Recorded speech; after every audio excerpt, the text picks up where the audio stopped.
"Could you just move a bit, thanks?" he said, rudely shoving Sarah with his elbow. "I need to get a good shot of this." "This," emphasised Sarah, "is your good wife. And quite frankly, sir, I don't think she's wanting any close-ups of her nunny right now. Am I right, lamb?"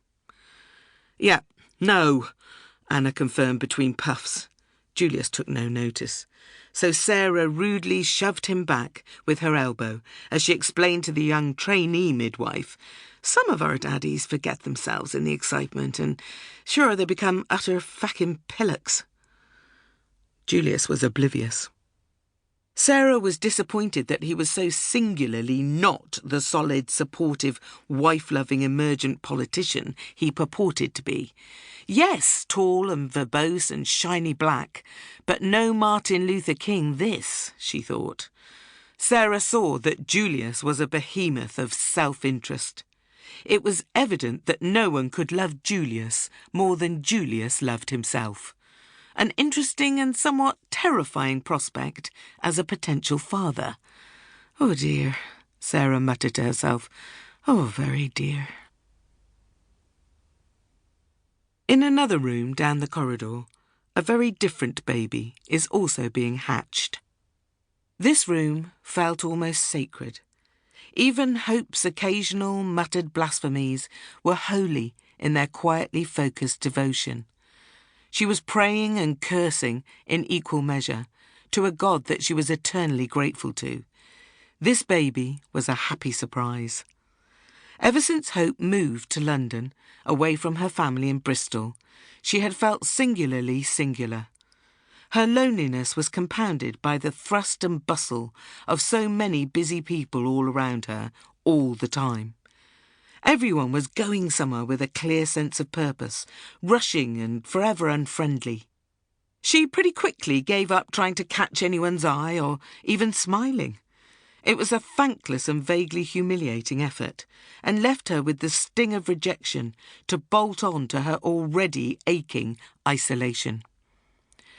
Hope was and always would be a natural stickler for high standards.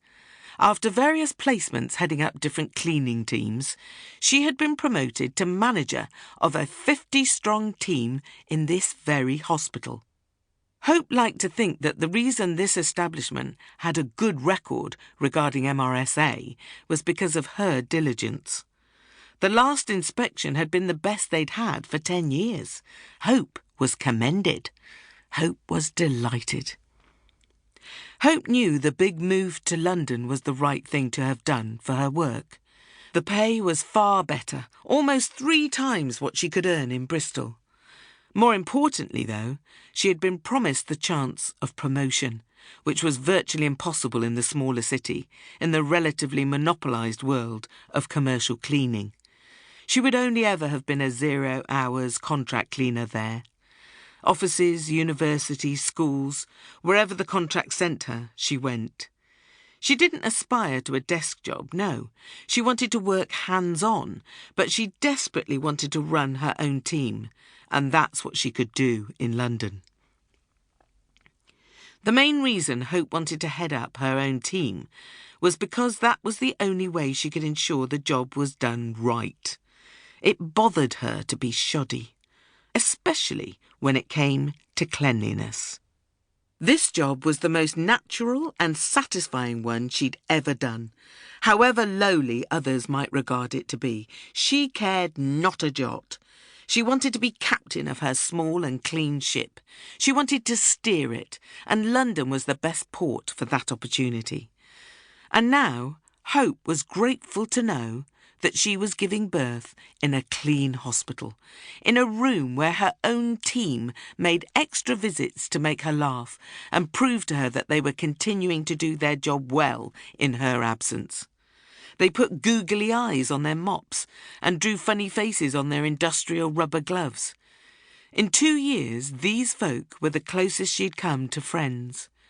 A disparate group of people from almost every nation on earth come to London, like her, to make a decent living.